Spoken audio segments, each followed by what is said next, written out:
بسم الله الرحمن الرحيم. السلام عليكم ورحمة الله تعالى وبركاته.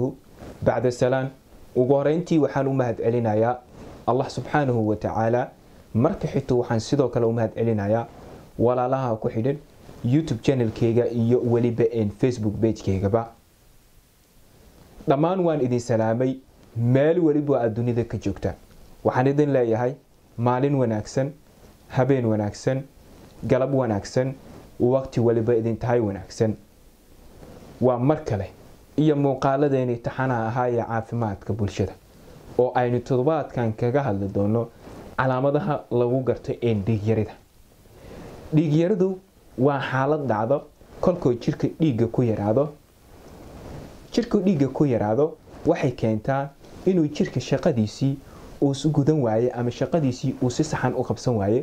Maxaa yeelay waxa aad u yaraanayo tirada unugyada dhiigga cas oo oksijiinka gaarsiiya guud ahaan jirka. Haddaba haddii aad isku aragtid ama aad leedahay qaar ka mid ah calaamadaha, waa in aad raadsataa daryeel caafimaad oo aad degdeg ku gaartaa xarumaha caafimaadka. Calaamadaha lagu garto dhiig-yarida waxaa ka mid ah midabka jirka oo isbedela, gaar ahaan carabka, hareeraha indhaha, ciridka. Sidoo kale waxaa midabka isbedelayo dibanaha, cidyaha iyo calaacasha.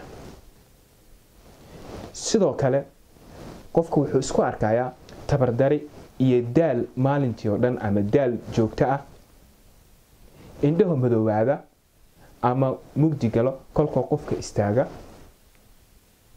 sidoo kale calaamadaha loogu gartay dhiig-yarida waxaa ka mid ah madax xanuun ziyaado ah, wareer iyo miirbeelid, garaaca wadnaho ziyaada ama wabato, qabow aad ku aragtid gacmaha iyo erbaha, ama teedkoo luma ama qofka cunto badan qaada waay, xanuun feeraha ah oo ay la jiraan neeftuur ama in aad moodo inay neefta kuugu dhegdhegayaan, heerkulka jirka hoos u dhaca.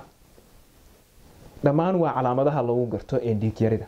fadlan haddii aad isku aragtid calaamadaha aan soo sheegay, waa in aad booqataa ama degdeg ku gaartaa xarumaha caafimaadka si baaritaan lagu sameeyo.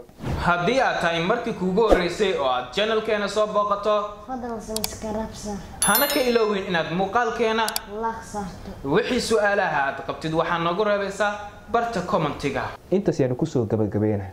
wassalaamu calaykum waraxmatullaahi tacaala wabarakaatuh.